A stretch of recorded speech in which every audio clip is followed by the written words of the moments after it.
आखाती देशांमधील युद्धाच्या पार्श्वभूमीवर घरगुती गॅसचा तुटवडा निर्माण होण्याची शक्यता वर्तवली जात आहे।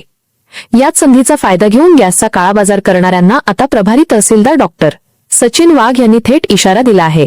गॅसचा काळाबाजार खपवून घेतला जाणार नाही, दोषी आढळल्यास कठोर कारवाई होणार, असे आदेशच त्यांनी दिले आहेत। आंबेगाव तहसीलदारांच्या अध्यक्षतेखाली एक विशेष ॲक्शन टीम तयार करण्यात आली आहे। पुरवठा निरीक्षण अधिकारी, पोलीस अधिकारी, गॅस कंपनीचे प्रतिनिधी, ही टीम केवळ कागदोपत्री नसून आलेल्या तक्रारीनुसार ऑन द स्पॉट धाडी टाकणार आहे। घरगुती गॅसचा व्यावसायिक किंवा अवैध वापर करणाऱ्यांवर गुन्हे दाखल करून त्याचा सविस्तर अहवाल जिल्हा प्रशासनाला पाठवला जाणार आहे। आखाती देशांतील युद्धाच्या पार्श्वभूमीवर गॅस टंचाईची अफवा पसरवून कुणीही नागरिकांची दिशाभूल करू नये।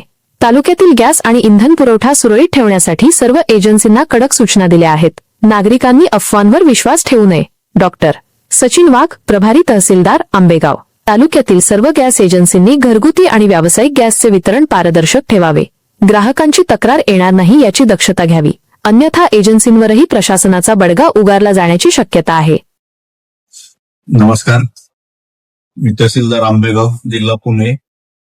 सध्याच्या जागतिक स्तरावरच्या ज्या सर्व घडामोडी आहेत, ह्या घडामोडी पाहता मी आपल्या प्रेस मार्फत सर्व नागरिकांना, आंबेगाव तालुक्यातील सर्व नागरिकांना आवाहन करतो की आपण घरगुती गॅस बाबत ज्या काही अफवा असतील त्या अफवावर विश्वास न ठेवता प्रशासनाने जे काही सूचना दिलेल्या आहेत त्या सूचनांचं पालन करावं।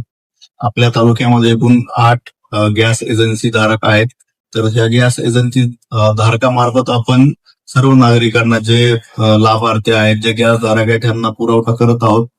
तर हे पुरवठा करत असताना आपल्याला बुकिंग करताना काही ओटीपी येईल, ते ओटीपीची पण शहानिशा करा, चुकीचा ओटीपी येणार नाही किंवा त्याचा दुरुपयोग होणार नाही याची दक्षता घ्यावी। आणि काल आपण सर्व गॅस धारक, पेट्रोल पंप धारक यांची ऑनलाईन बैठक घेतलेली आहे, सर्वांना सूचना दिलेल्या आहेत। तर कोणीही गॅस असेल किंवा पेट्रोल पंप असतील तर याच्यावर अवैधरित्या वाहतूक किंवा अवैधरित्या त्याचं स्टोरेज करणार नाही। आपल्या प्रेस मार्फत मी नागरिकांनाही आवाहन करतो की कुठलेही अफवा येईल त्या अफवांवर विश्वास ठेवू नका। प्रशासन आपल्या परीने काम करत आहे। आपणही कुठल्या प्रकारचे गॅस किंवा ह्याचे स्टोरेज असेल तर अवैधरित्या होणार नाही याची दक्षता आपणही घ्यावी।